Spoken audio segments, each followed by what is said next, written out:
आज के दिन वीरांगना उदा देवी पासी, इन्होंने 1857 की लड़ाई आजादी के अगली कतार में रहकर लड़ी थी। लखनऊ स्थित एक चौराहा, उस पर पीपल का पेड़ था। पीपल के पेड़ पर चढ़कर 36 अंग्रेजों को मौत के घाट उतारा। अंग्रेज ब्रिगेडियर ने देखा कि यहाँ कोई आदमी दिखाई नहीं पड़ रहा है। ये 36 हमारे सेना के जवान कैसे मौत को प्राप्त हो गए। देखा, पीपल का पेड़ की तरफ देखा तो पीपल के पेड़ पर वीरांगना उदा देवी पासी पुरुष वेश में बैठी थी। अंग्रेज ब्रिगेडियर ने निशाना करके उनके ऊपर फायर कर दिया। वो जमीन पर गिर गई और जब देखा ये तो महिला है, बड़ी सारी, यदि मैं जानता कि महिला है तो मैं इस पर वार न करता। सैल्यूट किया। वो चौराहा राजधानी स्थित लखनऊ सिकंदराबाद चौराहा, सिकंदराबाद चौराहे पर पीपल का पेड़ था। उत्तर तरफ तालाब था और घने पेड़ थे। उसी में अंग्रेजों की फौज थी। तो उन्होंने आज का दिन 16 नवंबर को, आज ही के दिन वो शहीद हुई हैं। इसलिए समाजवादी पार्टी ने, इसलिए पीडीए के तत्वावधान में फॉरएवर लॉन, जो बहुत बड़ा लॉन है, बहुत बड़ा लॉन है, लाखों लोग इकट्ठा हो सकते हैं, वहीं पर वीरांगना उदा देवी का शहीदी दिवस, बलिदानी दिवस मना रहे हैं। और इसी दिन वीरांगना झलकारी बाई कोरी, जो देश की आजादी के खातिर अगली कतार में रह करके शहीद हुई हैं। बाबा साहब भीमराव अंबेडकर, जिन्होंने देश के लोगों को संविधान में मतदान देने का अधिकार और तमाम मूलाधिकार दिए। संत रविदास जी और तमाम जितने हमारे ये पूर्वज हैं, उनका सम्मान किया जाएगा आज। और समाज के तमाम वृद्धजनों को, उनको सम्मानित किया जाएगा। आज का दिन ये प्रेरणा लेने के लिए है। मुझे अफसोस है कि वीरांगना उदा देवी का जो परिवारजन है, आज देश की आजादी को 77 साल से भी ज्यादा हो गया और देश अमृत महोत्सव मना रहा है। अभी हम लोगों ने पार्लियामेंट के अंदर भारतीय संविधान का 75वां शानदार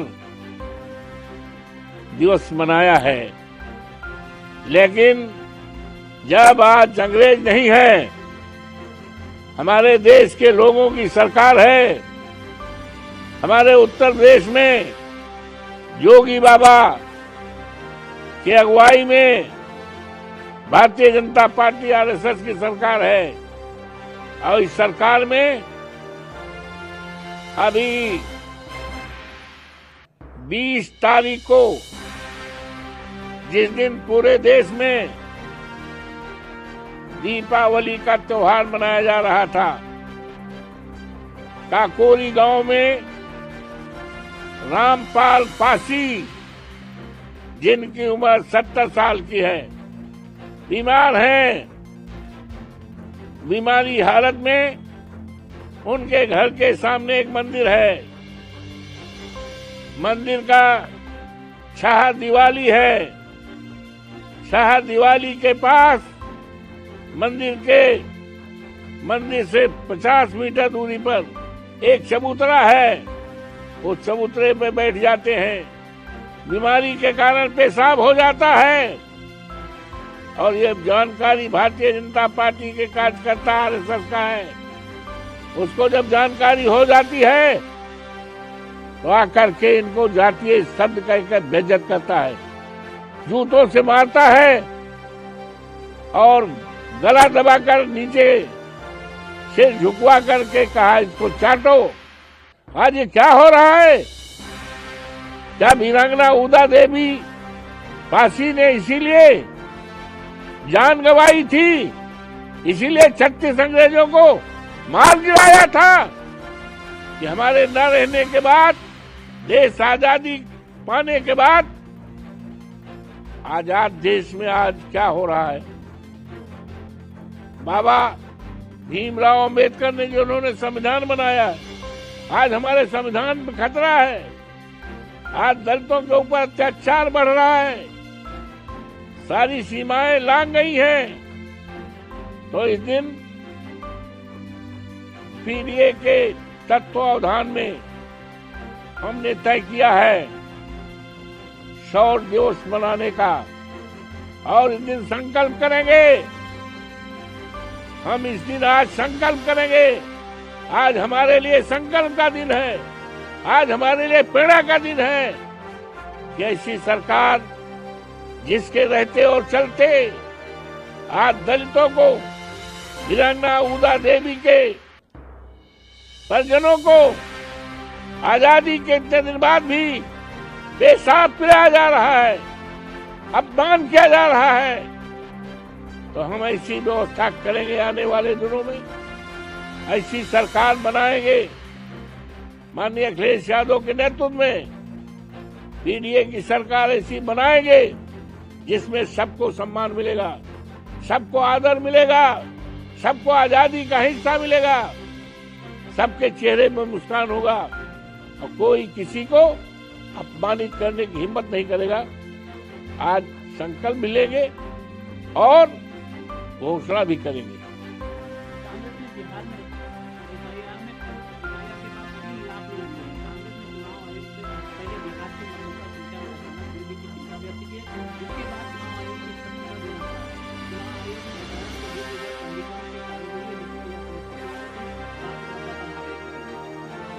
ऐसा है, बिहार का चुनाव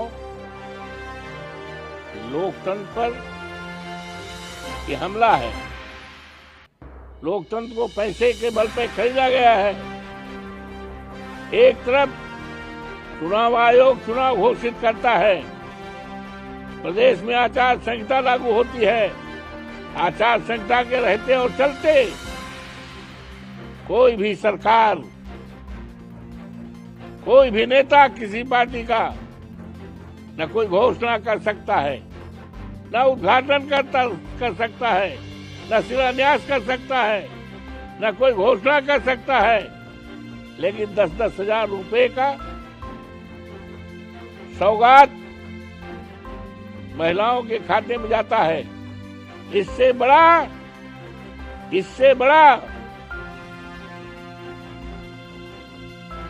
चुनाव आयोग का जो आचार संहिता है, जिसका हम लोग पालन करते हैं, इसका सरासर उल्लंघन है। इस पर चुनाव आयोग नहीं बोले, उनकी तरफ से कोई रोक छेक नहीं हुआ।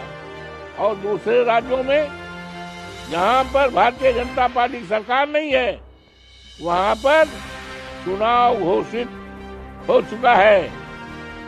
इस तरह की कार्रवाई पर रोक लगाई गई है। लेकिन ये क्या हो रहा है?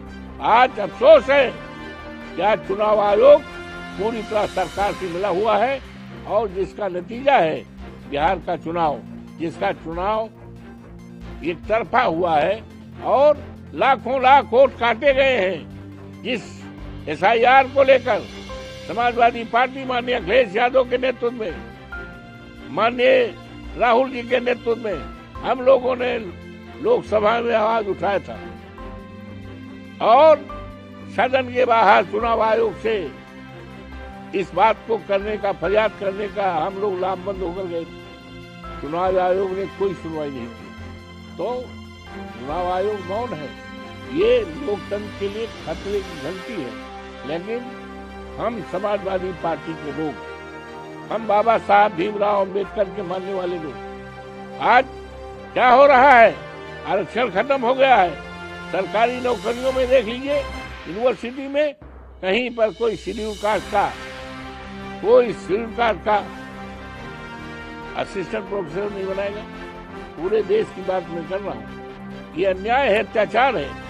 तो इन्हीं सब बातों को लेकर आज चर्चा भी होगी और हम संकल्प करेंगे ऐसी सरकार जिसके रहते चलते बाबा साहब भीमराव अंबेडकर का संविधान पे कुठाराघात है, संविधान खत्म किया जा रहा है, अत्याचार दलितों पर हो रहा है, अपमानित किया जा रहा है, उनको हक हिस्सा नहीं मिल रहा है। इन सारी मुद्दों पर आज चर्चा हुई।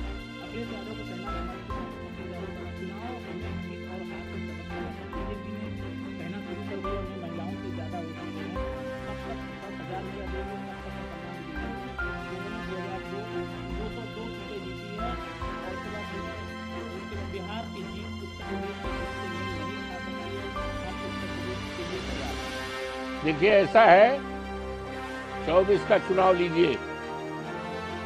भारतीय जनता पार्टी बहुत घमंड में कहते थे कि उत्तर प्रदेश में 80 में 80 हम पाएंगे। चुनाव हुआ, 80 चुनाव में कितना मिला? 37 सांसद आज माननीय अखिलेश यादव के नेतृत्व में लोकसभा में बैठते हैं। तीसरी शक्ति उभर के आई है और 6 सांसद हमारे सहयोग से जीते हैं कांग्रेस की। 6 और 37 कितना हुआ? 43। सीट कितनी है? 80। 80 में हम 43 पाए हैं। हम बहुत 24 से हम जीते हैं। भारतीय जनता पार्टी हारी है। बिहार का जाने दीजिए, बिहार का तो आंकड़ा उस समय भी ठीक नहीं था। बिहार से कोई तुलना नहीं है। समाजवादी पार्टी बड़े बहुमत से माननीय अखिलेश यादव के नेतृत्व में 27 में जीतेगी, शानदार सरकार बनाएगी और जिसमें जातीय जनगणना होगा, आरक्षण होगा और बेरोजगार नौजवानों को, चाहे जिस जात बिरादरी को होंगे, बेरोजगार है उनको सरकारी नौकरी दी जाएगी।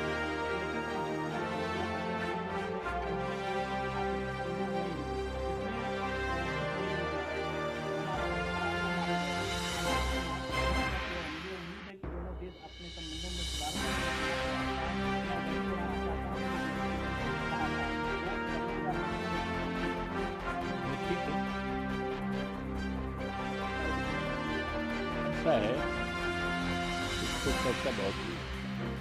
सिंदूर ऑपरेशन पर बड़ी चर्चा हुई लोकसभा के अंदर। 21 तारीख से ये सदन चला था, 21 जुलाई से 21 जुलाई बड़ी चर्चा हुई और देश जानना चाहता था ये 26 लोग आतंकवादियों के द्वारा मारे गए, देश एक हो गया, एक झंडे के नीचे हो गया, सरकार के साथ हो गया। हमारे नेता अखिलेश यादव ने कहा हम आपके कदम के साथ हो गए। आतंकवाद का खात्मा केवल हिंदुस्तान में ही नहीं, पूरी दुनिया से आतंकवाद की जड़ें उखाड़ के फेंक दी जाए, हम साथ में। सारी राजनीतिक पार्टियां साथ में थी, लेकिन भारतीय जनता पार्टी की सरकार, मोदी जी के नेतृत्व में जो हमारी सरकार है, सरकार के द्वारा लोकसभा जो देश की सबसे बड़ी पंचायत है, कोई सटीक जवाब नहीं दे पाए। हमने कितने आतंकियों के ठिकाने ध्वस्त किया, हमने कितने आतंकवादियों को पकड़ा, हमने वो शहीद जो 26 हुए हैं उनके परिवारजनों को हमने क्या किया है, हम और क्या करेंगे, कोई खुलासा नहीं किया है। इससे बहुत चर्चा हो गई, चर्चा फिर होगी। केरल में आगामी स्थानीय निकाय चुनाव के लिए कथित तौर